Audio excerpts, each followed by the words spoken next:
Training standard pixel space diffusion models is incredibly expensive, often taking hundreds of GPU days to compute due to the massive per-step dimensions. To see why, look at the required calculation. A 512 by 512 pixel image with 3 color channels has roughly 786,000 dimensions. In pixel space diffusion, a UNet must evaluate every single dimension over a sequential cycle of hundreds of steps. The network spends the vast majority of its compute capacity trying to model high-frequency pixel variations, noise patterns that the human eye cannot even perceive. Latent diffusion solves this by decoupling the process into perceptual compression and semantic generation. Instead of evaluating massive pixel spaces, an autoencoder compresses the imperceptible details once. The expensive diffusion math then runs entirely inside a smaller, compressed latent space. Tracing this data flow shows how shifting the workspace cuts dimensionality by a factor of 50, completely bypassing the pixel space bottleneck. Standard image compression naturally factors into 2 distinct domains. This diagram illustrates the first domain. The top layer isolates the high-frequency pixel data, microscopic texture essentially invisible to the human eye.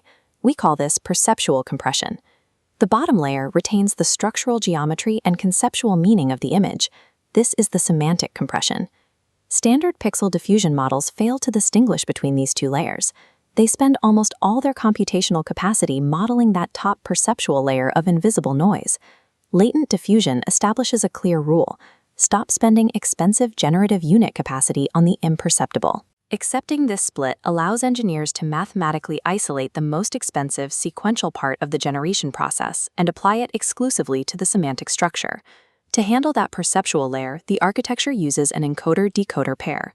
Looking at this block diagram, the input image X feeds into the encoder block E. The encoder outputs a spatially downsampled latent representation, Z. The precise ratio of that spatial compression is defined as the downsample factor, F. Testing shows that the optimal spatial downsampling factor F sits in a sweet spot between 4 and 8. Pushing F past 8 starts to destroy the actual semantic structure. When that happens, the generative quality of the model stalls out entirely. To maintain image sharpness during this compression, the autoencoder is trained using a combination of perceptual and adversarial loss functions. A regularizer is also applied to keep the latent space well-behaved. This can be a VQ regularizer or a KL regularizer.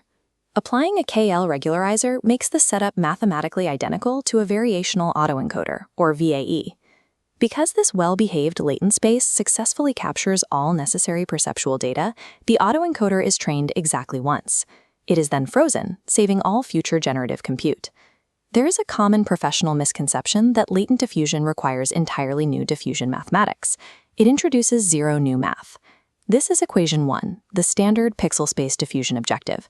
It calculates the expected squared error between the true noise added to an image, epsilon, and the noise that the UNet predicts, epsilon theta. The forward Markov noising process remains completely unchanged. The UNet prediction mechanics remain completely unchanged.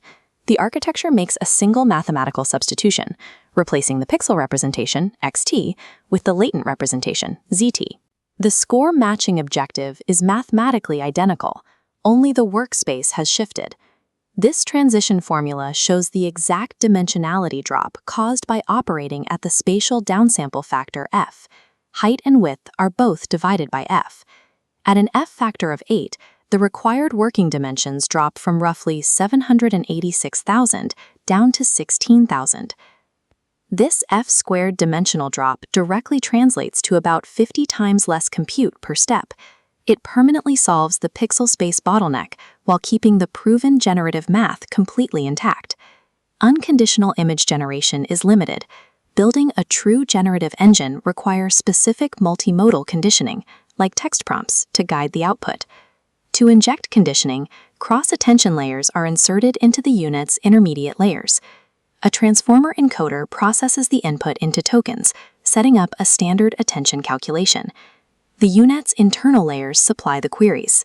The external text tokens supply the keys and values. This specific cross-attention mechanism acts as the multimodal glue. It turns a standard latent diffusion model into the highly controllable architecture known as Stable Diffusion. The final step of the reverse diffusion process is successfully sampling a clean, completely denoised latent, Z. Transitioning back to pixel space requires only a single, non-sequential forward pass through the decoder block, D of Z, resulting in the final high-resolution image. At matched compute levels, latent diffusion achieves a Fréchet inception distance gap of 38 compared to standard pixel diffusion. On the Celeva HQ dataset, it achieves a state-of-the-art FID score of 5.11. The architecture does have limitations. Inference remains a strictly sequential process. Because the beta schedule dominates early noise, the model still requires roughly 200 sequential DDIM steps to evaluate the image properly. The spatial compression also has a hard ceiling. Pushing the downsample factor F to 16 or 32 permanently destroys structural detail. The first core lesson of this architecture is to decouple perceptual compression from semantic generation to save network capacity.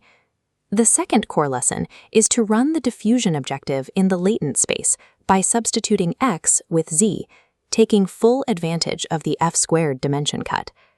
By combining a frozen perceptual autoencoder with cross-attention inside a latent unit, latent diffusion dropped the hardware requirement from hundreds of V100 GPUs down to just a few A100s, successfully democratizing generative AI.